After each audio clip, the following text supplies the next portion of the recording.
കുടുംബം ഒരു വലിയ അനുഗ്രഹമാണ്. അത് നിലനിർത്തേണ്ടത്, സന്തോഷകരമായി മുന്നോട്ട് കൊണ്ടുപോകേണ്ടത് കുടുംബത്തിലെ ഓരോ അംഗങ്ങളുടെയും ഉത്തരവാദിത്തമാണ്. ഭാര്യ, മക്കൾ, മാതാപിതാക്കൾ അടങ്ങുന്നതാണ് നമ്മുടെ കുടുംബം.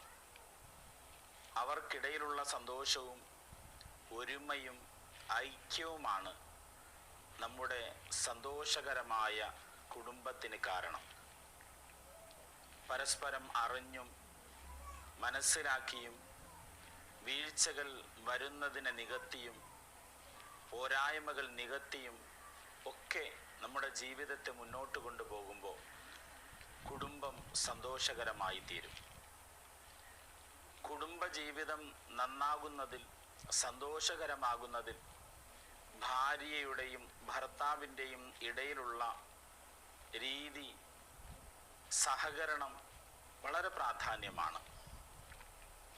അതുകൊണ്ടാണ് ഭാര്യയോടും ഭർത്താവിനോടുമായി റസൂലുള്ളാഹി സ്വല്ലല്ലാഹു അലൈഹി വസല്ലമ തങ്ങൾ ചില നിർദ്ദേശങ്ങൾ നൽകിയിട്ടുള്ളത്. ഭാര്യമാരോട് പ്രവാചകൻ ഇങ്ങനെ പറഞ്ഞു: അയ്യുമംറഅത്തിൻ മാതത് വസൗജുഹാ അൻഹാ റാളിൻ ദഖലത്തിൽ ജന്ന.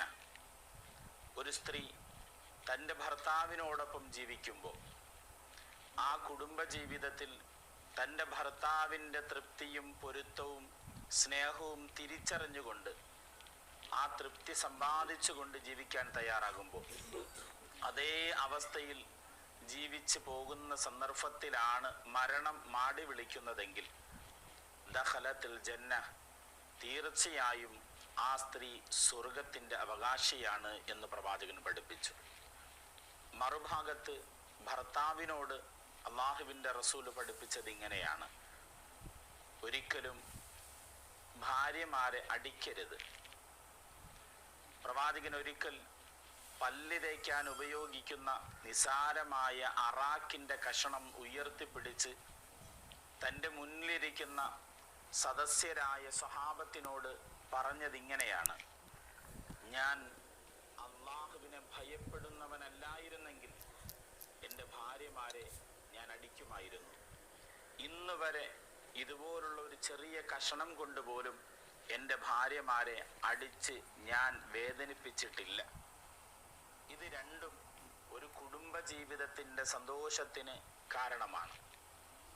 ഇതെല്ലാം ശ്രദ്ധിച്ച് പരസ്പരം അറിഞ്ഞ് മനസ്സിലാക്കി വിട്ടുവീഴ്ചയിലൂടെ മുന്നോട്ട് പോകുമ്പോഴാണ് ഇണക്കുരുവികളായി സന്തോഷകരമായി നമുക്ക് ജീവിക്കാൻ കഴിയുന്നത്. അള്ളാഹു നമ്മുടെയൊക്കെ കുടുംബങ്ങളെ ഒരുമയിലും സന്തോഷത്തിലും ചേർച്ചയിലുമായി നിലനിർത്തി തരുമാറാകട്ടെ.